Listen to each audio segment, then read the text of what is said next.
everyone, I am here today with another reading wrap up for you, and so today I'm going to discuss 5 more books that I have read this year. For the most part, this was a bad group of books, to be honest, but I did really enjoy a couple of these books. So the first book I want to talk to you about is The Wide Window by Lemony Snicket, which is of course the third book in the series of Unfortunate Events series, and for me this is one of my friend's favourites, and I didn't really enjoy this one as much as the first two. I don't know if it's because I loved the second book that much. It was just like, oh, it was amazing. I loved it. Watch last week's wrap up if you want to see just how much I was oohing and ahhing and loving that one. But for me, the third book was a little bit weaker. I didn't like the relative that they went to go and live with. I thought that she was just an idiot.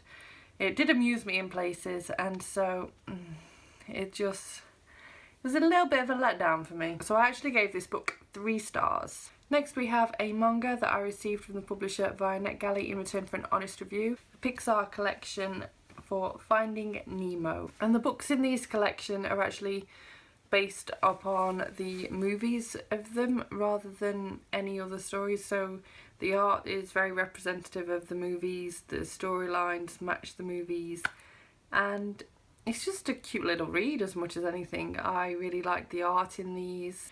There's also a little description in there about each character so you can learn more about each character, and they were just quick fun reads. However, I didn't feel that it was necessarily anything special per se, and so I gave this one 3 stars too. Then we have a graphic novel called The Red Circle and 7 Deadly Daughters by Rich Tomaso, and this is a graphic novel that I received from the publisher via NetGalley, and I just didn't really enjoy it at all, to be honest. I was expecting so much more from it. I got a really mystery crime kind of feeling from the blurb and the description, and it sounded really kind of up my alley in that way, and it just was more like a gangster kind of book to me. It really let me down. It disappointed me. I didn't particularly like the art an awful lot. I thought the story was lackluster. Like I said, the mystery, I didn't really notice it at all. I was just too busy thinking how gangstery it all was. And yeah, this one just really wasn't my cup of tea, I think. And I do feel disappointed by it. When you go into a book expecting mystery kind of thing and you don't get that, and instead you get something totally different, something that you don't necessarily like all that much. Like, I'm not massively into gangster kind of stuff. I just felt really disappointed. Next we have Limbo, which is another graphic novel, and this one is by Dan Watters. This is another graphic novel that I got from the publisher via NetGalley in return for an honest review, and I actually really enjoyed this one. I've read another book by this author in the past. I read Tortured, I think it was last year, and I really loved that one. The artwork was very similar in this one too, so I loved the artwork for both of these books. I think it was absolutely fantastic. I think sometimes I just need to read something that is maybe messed up. I don't know, I really enjoy a good messed up graphic novel occasionally. The artwork, as I said, was phenomenal, and there is a really awful spider scene, so if you're not great with spiders, you might struggle with that page, but I'm not great with spiders and I still enjoyed it overall.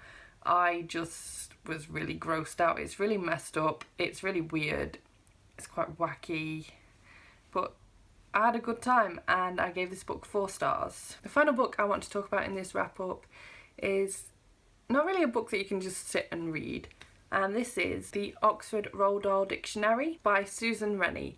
And I got this book again from the publisher via NetGalley in return for an honest review, and let me just tell you that this book is so much fun. I feel like if you've got young children that are reading Roald Dahl books for the first time, it might be quite fun to own this dictionary, and then when they come across a word that they won't know, which undoubtedly will happen in many of the books, for example the BFG Snoscumber, and it might be really fun for the child to sort of just look things up as they actually read through the Roald Dahl books. And it does have normal words in there too, but the fun aspect for me really came with having words such as Snoscumber in it.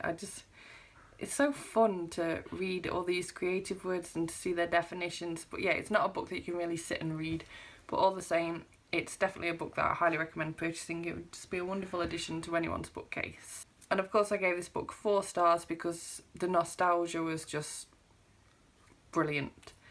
And so that brings us to the end of this wrap up. Thank you so much for watching. Please let me know what you've been reading recently, whether you've got any recommendations, whether you've got any books that were total flops that you think that no one should go anywhere near. Please comment down below. If you like this video, please give it a thumbs up. Subscribe if you want to see more book reviews and other bookish content from me, and I will see you in my next video. Bye bye!